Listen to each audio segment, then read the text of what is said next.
On November 5th, 2020, the United Kingdom went into lockdown. They were trying to control a spike in COVID-19 cases. And if you look at the chart of cases, it seemed to work. But despite having the same lockdown measures, infections in Kent, an area outside of London, were still rising. In early December, the overall drop in cases led the country to relax restrictions anyway. And then, this happened. It wasn't until around this time that researchers realized that somewhere in Kent, the virus itself had changed. It was a new variant. It was more contagious, and it was spreading. By the time scientists gave it a name, it had spread to most of southeast England. 2 months later, it was in 30 other countries. 5 months later, it was the most common form of the virus found in the United States. Lately, more and more variants are emerging in various places around the world. So, why are they showing up now? And what does this mean for the pandemic? Viruses are very simple. They're basically just the shell of proteins surrounding some genetic material, either DNA or RNA. That genetic material is made up of molecules that can be represented as a series of letters, like this. Each part of this code contains instructions for how to make one specific protein that allows the virus to function. A virus has one goal: to make more of itself. But because it's so simple, it can't do that on its own. So it uses you. Every time a virus infects a person, it uses their cells to make copies of itself, replicating this complex code again and again and again. But eventually, it makes a mistake. Sometimes it deletes or adds a letter, sometimes it flips them around. That mistake is called a mutation, and it slightly changes the instructions for making the virus. That slightly altered virus is a variant.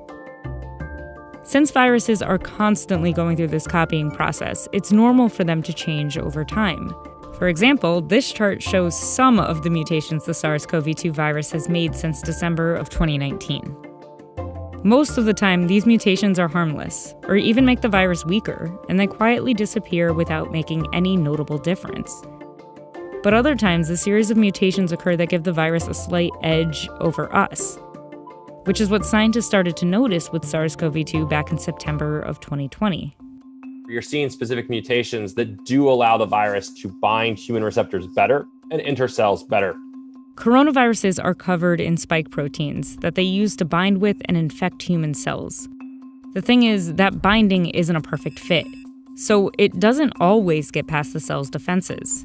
But the B.1.1.7 variant, which scientists later renamed the alpha variant, has multiple mutations on the spike protein. Mutations that make it easier for the virus to bind with cells, which can help make the virus more transmissible, which led it to become a dominant strain in many places around the world. But if SARS-CoV-2 has been mutating all along, why do the variants today, like this alpha variant, suddenly seem so much worse? It's important to remember that a virus doesn't make active decisions. It's not as if it creates a strategy within your cells. Mutations are random errors.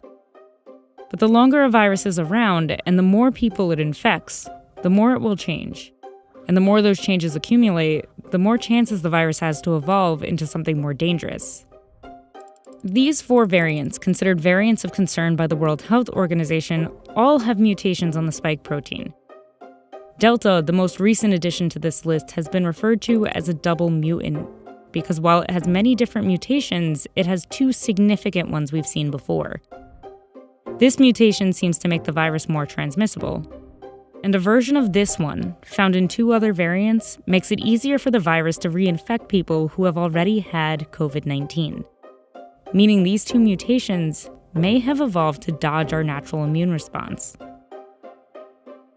Fortunately, the immune response we get from vaccines is much stronger than our body's natural immune response.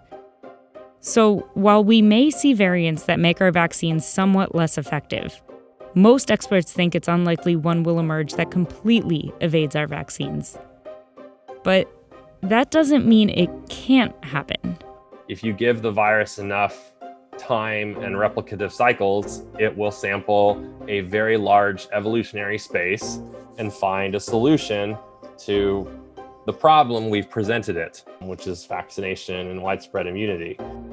But even if SARS-CoV-2 doesn't get to that point, as long as the pandemic continues, and as long as the virus continues to spread, it will continue to make copies of itself. So, if we want to stop the variants, we need to stop the virus. The virus has evolved, but it hasn't morphed into something unrecognizable. The vaccines we have still protect against all the variants. The trouble is, we aren't getting those vaccines around the world fast enough, which is only giving the virus more time to change and ravage areas of the world that are still waiting. The rise of variants is a reminder that the pandemic isn't over, even if it feels like it is to some of us. We need to stop this because we don't want a variant that affects immunity. And so that involves stopping replication everywhere.